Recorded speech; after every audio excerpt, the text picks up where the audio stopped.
Hi everyone, Jennifer here with probably the last update for December. It's winter solstice today, and I wanted to come on to talk about the winter solstice and why this particular solstice is the beginning of a new cycle. Well, actually, it's the end of an old cycle and the beginning of a new cycle, because winter solstice is utmost yin. So it's the most yin point of the year.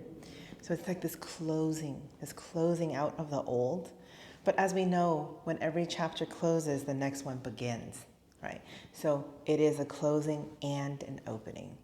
And very appropriately, Mother Gaia, Mother Earth, Pele, just started erupting in Hawaii after years of dormancy. Halema'umau crater in Kilauea, in Hawaii National Park, has started erupting last night, probably really close to midnight Pacific time. I think it was around 8 or 9 Hawaii time.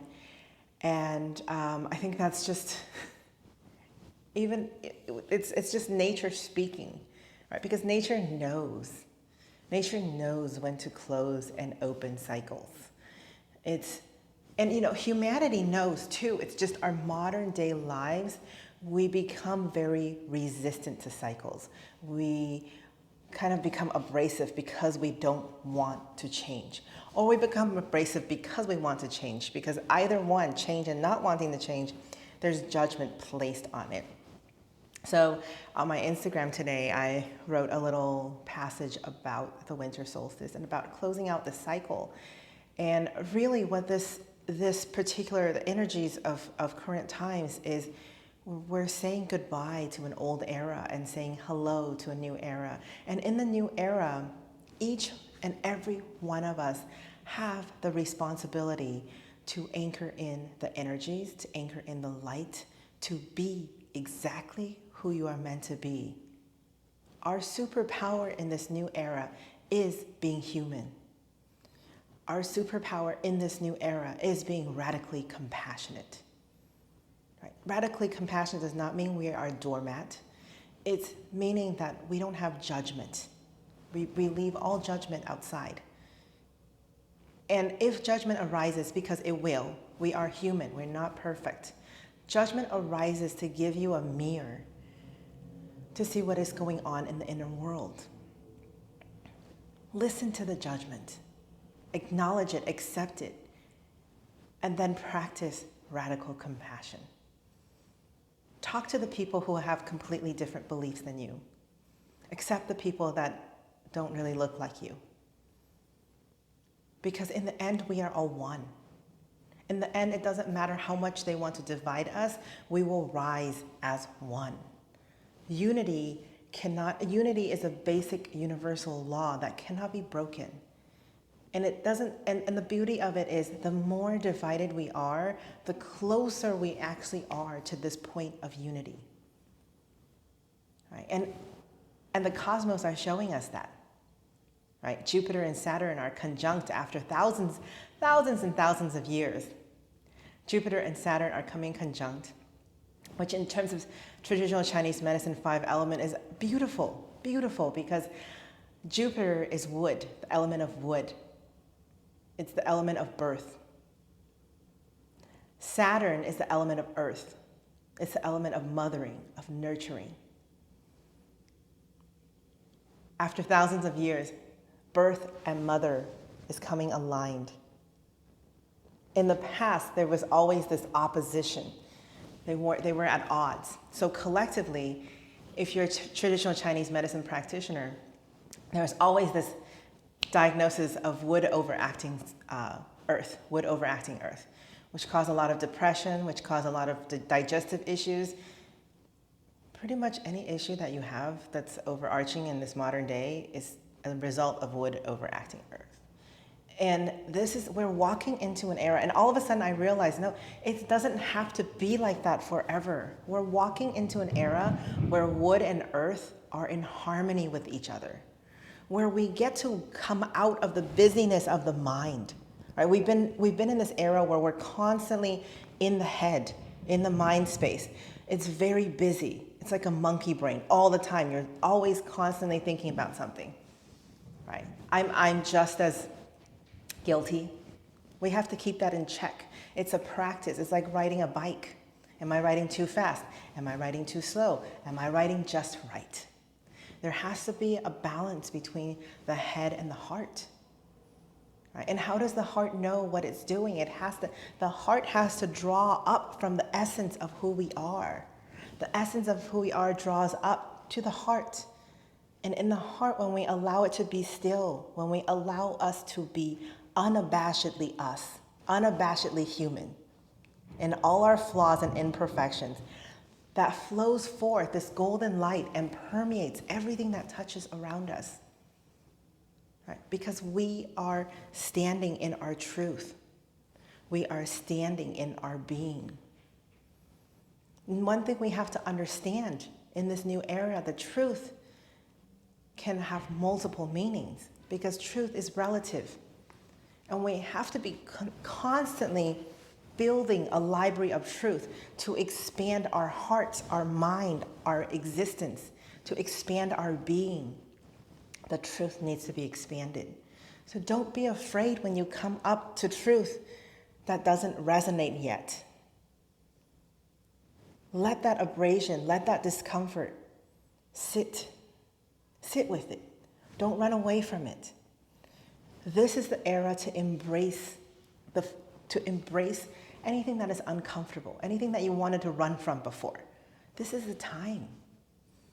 Especially right now, it's the time. It's the time to sit with the uncomfortable, time to sit with the things that you don't quite understand. The uncomfortable, the unknown, the unspeakable. Sit with those. Sit with those and allow them to reverberate through your being. All the emotions, all the triggers that they're bringing up is teaching you a lesson.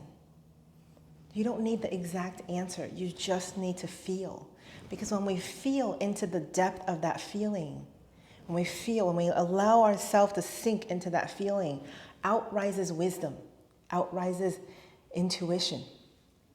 And that floating is natural. There is no push-pull anymore. It's just allow and sink, and you naturally float up. Allow and sink, and you naturally float up. That is what the new era is about. And right now is our practice run. As we are all new in this new world, in this new era, we're all practicing. And when we all practice radical compassion, when we all practice radical forgiveness, when we all begin to shed the judgment that used to distort and blind us, that is when we begin to change the world. And we don't change the world by doing things for other people. We change the world by allowing ourselves to be. By allowing ourselves to be who we are. By cracking open wherever there's a crack. The trauma and the wounds in the crack, the bigger the crack, the more we're able to sink down and to allow those trauma and wounds to rise, to be healed. And whenever you heal a trauma or a wound, you're not just healing it for yourself anymore. You're healing it for your ancestral lines. You're healing it for the collective. Yes, you are that strong. You are that powerful. And actually, I did a Hijin divination for this solstice and this coming time period. Originally I said about a week, but I think it really goes through this. It's for this entire transition period of the solstice. So I would say for the entire node, which is a couple weeks long, several weeks long. So yeah, 2.5 weeks long. So for this entire winter solstice node, the divination I got was 小过, which is preponderance of the small. Divination number, Hijin number 32, I believe, to 大庄 Hijin number 64, the power of the great. So preponderance of the small is 小过. 小过 to me is the little person makes their mistakes, right? The little ones make their mistake. It could be interpreted as a little mistake, or the little ones, the ones that can't see as big of a scope. They make mistakes because they fall for the gossip. They fall for the distractions, right? And that's the place where we are at right now. We're falling into the distraction. We're being distracted by the outside world. We're being distracted by the chaos. And trust me, it is going to get more chaotic as we move through the 20s. The beginning of the 20s is going to be in a chaotic, the energies are chaotic. There's going to be a lot of chaos in human collective on the outside. But what's amazing is when there's a lot of chaos on the outside, it creates a lot of room for peace and harmony on the inside. And that's where revolution, that's where change, that's where transformation happens. And so the quicker, and again, this is not a race, but the more of us that turn inward and realize how powerful we are as human beings, the more of us that start dropping judgment, that start practicing radical compassion, that come into this place of inner peace, inner being, stillness, the faster the world changes, the more the world changes. And again, this is not a competition. Everything happens in divine timing. But the sooner you come on board, the sooner you find your point of harmony, the more you anchor, the more people anchor this harmonious frequency, the quicker the change will happen, right? The change actually can happen instantaneously, but because we're human, we're having a human experience, it does need time to play out. It does need chaos on the outside to play out. You don't have to participate in the chaos. You don't have to be victimized. You don't have to blame other people. You don't have to point fingers. You just have to be you. And that is 大庄, power of the great. I believe it's 64. I don't remember if it's 32 to 60, 34 to 62, or I will look it up and post it on the bottom. It's 32 to 64, I'm pretty sure. It's preponderance of the small to the power of the great, right? Power of the great, 大庄, sorry, 大壮. 大壮 is you are great and powerful, but that power doesn't mean it's not this like strong kind of a power, right? That strength is inner strength. It's like water. Water is soft, but it's very powerful. The power of the future is a very flowing, feminine kind of a power. Feminine not as in the male and female, but that feminine nature is the ability to flow. Strength needs to flow. It's not rigid, because if you are of rigid strength, you break. If you are of this resilient, flowing strength, you make it through, right? Think about how water carved the Grand Canyon. Actually, any major geological feature, it was carved by water. But water can be viewed as very soft, very weak, very, doesn't have form, right? But water also can take form. Water can be extremely powerful. And it's this ebb and flow of stillness, of power, of stillness and power, and knowing when to be still and knowing when to exert power, right? Actually, not even exert power, knowing when to be power. That is water. And that is the new 大壮, right? To be powerful. And I am so humbled every time I do a Hijin, because it does take time, it does take time to kind of intuit and feel what it means. The other thing is, there's so much fluidity in the ways the words are written. So the other way to interpret it is 小过 is thunder over mountains, which I'll interpret as thunder over rocks and stones, because mountains can be big or small, right? And even if it's a big mountain, we can overcome. There's thunder over a mountain, we can overcome. Thunder is equivalent to movement. So there's movement over a mountain, we can overcome. But when we overcome these small rocks, these mountains, whatever, this just very trivial existences, when we overcome all this noise, it becomes thunder over heaven. That's 大壮, thunder over heaven. We have a voice that's so strong that it will move the heavens, because we are in this place of co-creation with the heavens. And that's the beauty of the current times that we are in. So relish it. Enjoy it. Don't be pulled around by the chaos. Come into this inner being. Find the magic. There's magic all around us. There's just pure, simple magic all around us right now. And really tap into that. It's almost palpable.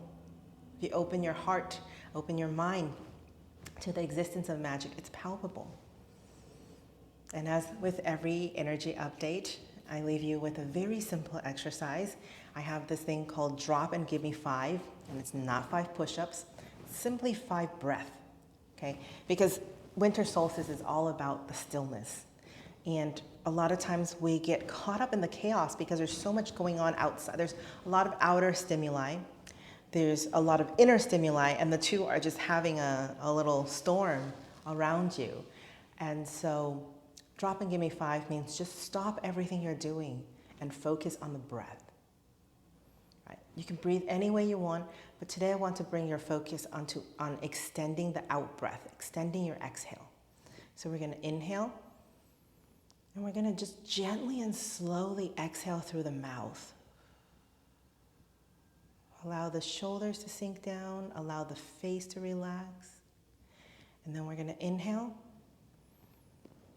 And I'd like you to play a game with yourself to see how long you can count on that exhale. 1, 2, 3, 4, 5, 6. Inhale. And I want you to extend until you can breathe out for a count of 10. 1, 2, 3, 4, 5, 6, 7, 8, 9, 10. Inhale. And a nice deep long exhale.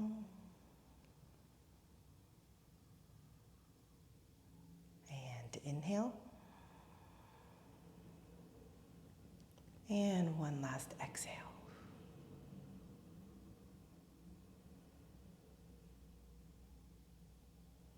And just feel everything soften. Feel your shoulders soften, your neck soften, your cheeks soften, your face soften.